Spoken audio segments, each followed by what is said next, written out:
大家歡迎翻到我 channel 一個熱愛科技嘅魔術師 Mac， 咁樣 channel 會同大家分享一啲有趣上嘅科技科技同埋當然少得嘅魔術片同魔術教片，所以唔使創意我哋片咧，記住而家先 subscribe 咗，按埋隔離鐘仔咁我出新片叫 check 收通知，唔會 miss 咗我條片啦。我俾3秒鐘你 ，3、2、1，OK， 咁好啦，我哋今日咧終於又嚟到我哋嘅魔術教學影片啦。我哋今日要教啲咩咧？相信大家如果早2個禮拜有睇條片咧，應該都已經學識咗呢個嘅 Spring 嘅技巧㗎啦。咁如果你未學識嘅話咧，唔緊要，而家即刻按翻落去呢度去睇一睇翻上個禮拜嗰條教學片，跟住先再翻嚟睇呢條啦。OK， 我哋今日要教嘅呢個咧非常之犀利，我覺得，因為我自己已經玩咗呢一個技巧咧，已經好多年㗎啦。每次一做呢個嘅技巧嘅時候咧，啲觀眾都會覺得哇，點樣做㗎？係咪有條線？係咪有啲嘢楞住㗎？俾你睇下個效果係點先。個效果咧就係咁樣嘅。哇！除咗咁樣之外，仲可以咁喎，左手接都得，甚至乎咧仲可以將佢咁樣都得嘅。OK， 咁呢一個嘅技巧咧，佢嘅專業嘅名係叫咩咧？我已經唔知道叫咩名啦。我叫佢做回力鏢嘅射牌啦。OK， 英文可能叫做 boomerang shot shoot。Maybe，OK， 唔知道啦。咁呢個技巧咧，其實唔難嘅，好簡單嘅啫。咁如果你想學嘅話咧，我哋而家即刻進入教學嘅部分啦。咁首先我哋要準備一張嘅啤牌啦，唔需要一沓嘅，一張就 OK 噶啦。咁你而家如果有啤牌嘅時候咧，就攞起身跟住我一齊做咧，就會比較容易啲跟上啦。咁我哋將啤牌要點樣擺喺手度咧？有一個特別嘅姿勢嘅。咁我哋右手要做嘅動作咧，就係會咁樣嘅，拇指同食指兩隻手指咧，靠呢兩手指去射張牌出嚟。咁點樣射出嚟咧？我哋手指做呢個動作。做一個類似交叉嘅動作 ，OK， 跟住咧，我哋射出嚟嘅時候咧，就會用食指向前咁樣將佢飛出嚟，飛出嚟，食指同埋拇指一齊交錯咁樣做呢個動作。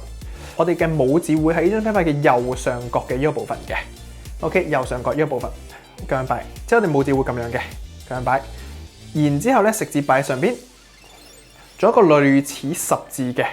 類似一個十字嘅動作，下邊睇就係咁嘅。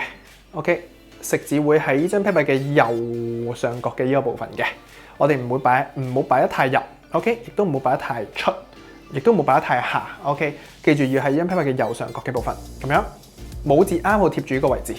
咁當我哋要 shoot 張啤牌出去，要射出去嘅時候咧，我哋做呢個動作就係頭先講嘅咁樣。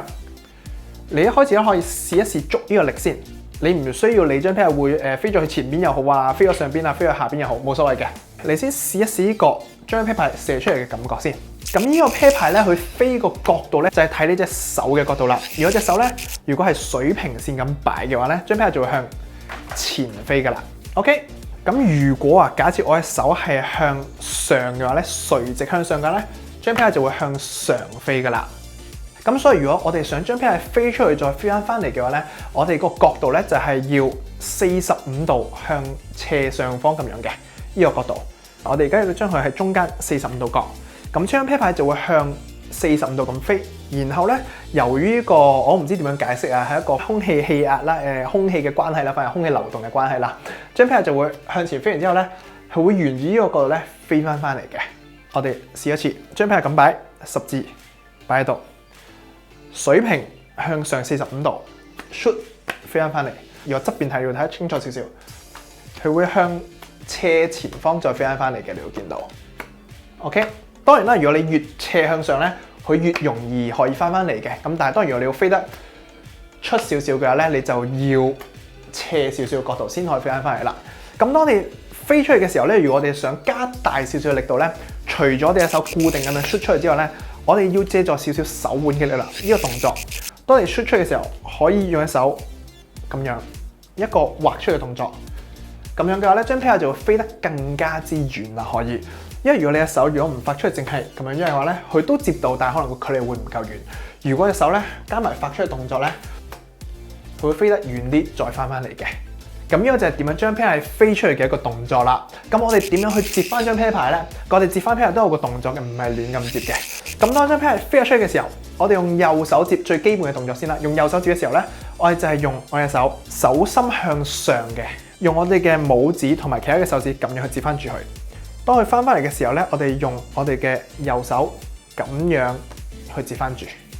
因為我見好多人咧，有時可能飛完之後咧，佢會想咁樣去捉住啊。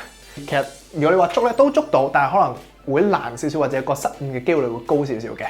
我哋嘅手咧，如果手心向上咧，我哋好似係等張啤牌飛翻返嚟我哋手心咁樣嘅動作，就唔需要主動去捉佢嘅。你去睇一次，隻手擺喺度，佢就會自動飛翻返嚟呢個位置㗎啦。我哋重溫再嚟一次，點樣去摔張啤牌？隻手指咁樣嘅一個十字嘅動作，將啤牌擺喺右上角嘅位置 ，OK， 咁樣。然之後摔出嘅時候，我哋加個手腕咁樣發出嚟嘅力，少少發出嚟咁樣嘅力，捉住嘅時候就係手心向上咁樣去夾翻住 ，OK。咁如果你已經非常之熟習之後啦，我哋就可以加少少進階嘅技巧，就係咧用右手將啤牌摔出嚟之後，左手接翻住，跟住就可以擺翻落副牌裏邊。佢就可以玩啲花式，例如掉個右手左右嘅花式之後咧，摔出嚟再用左手接翻住，咁樣就 OK 啦。咁呢個係點做咧？其實同你左手接牌嘅方法咧一模一樣嘅啫，只不過呢個時候接嘅時候，你多咗一副嘅啤牌喺度。我哋揸副啤牌嘅時候都係咁樣去接，只不過我哋下邊而家多副啤牌，上面都係用嘅拇指夾翻住張牌，等張牌一摔飛出嚟嘅時候，佢落翻嚟嘅時候就係用呢個開口去接翻住、夾翻住，咁樣就 OK 噶啦。試一次啊，摔出去，左手夾翻住。咁如果當你呢一個都做到好純熟嘅時候咧，仲可以做第二個進階技巧嘅玩法係咩咧？就係頭先做嘅，兜過你身後邊，再接翻住。OK， 咁呢個開始會難少少啦。呢個咧就係當你摔嘅時候，我哋將隻右手繞過我哋身後邊，向呢個方向射出嚟。咁佢喺呢個方向射出嚟嘅時候咧，正常嘅軌道係會咁樣翻返嚟噶嘛。我哋摔出嚟嘅時候，喺繞過後邊，摔接翻住。咁當你右手自己接咧，一開始用右手接咧，會比較容易啲做到嘅。咁當你都係啦，好熟悉之後咧，你可以用埋左手接，摔出嚟，左手接。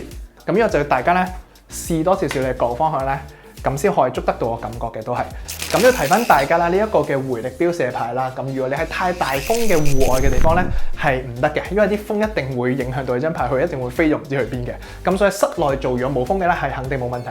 咁如果戶外嘅話咧，就要等佢細風少少啦，或者冇風嘅時候做咧，先至 OK 嘅。咁如果你戶外係好高嘅話咧，其實你可以摔到好遠好高咧，佢都係可以翻嚟嘅，都係冇問題嘅。OK， 大家可以去試下嘅。好，咁呢個就係今日教大家嘅 Boomerang Shooting 回力鏢射牌啦。咁如果大家係做嘅時候遇到啲咩問題啦，都歡迎喺下邊 comment 同我講咧。咁我都盡量會以我嘅經驗啦，盡量去解答到大家嘅問題嘅。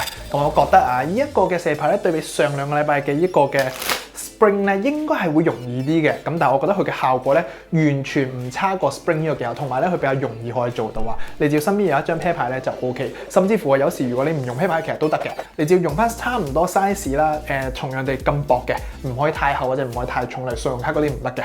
你只要用翻差唔多 size 嘅卡片仔啊，或者一啲嘅膠片咧，都係可以做到，大家可以去試下嘅。OK， 咁我上一條片嘅時候咧，有觀眾喺下邊留言同我講話，阿 Matt， 我一開始新手咧用咩啤牌或者我冇啤牌去練習喎，咁所以有見及此咧，我今日專登咧帶嚟嘅福利俾我嘅魔術嘅觀眾，咁我準備咗兩副嘅啤牌啦，因為咧我實在有太多嘅啤牌，好大箱嘅啤牌喺度咧，完全好多都未開過嘅，咁所以我決定咧今次條片咧送出兩副嘅呢個少數派啊，好似係叫做 Minority， 呢個咧係由一個內地嘅魔術師叫做 D7C 啦，同埋 TCC 一齊合作去出嘅一副啤牌嚟嘅。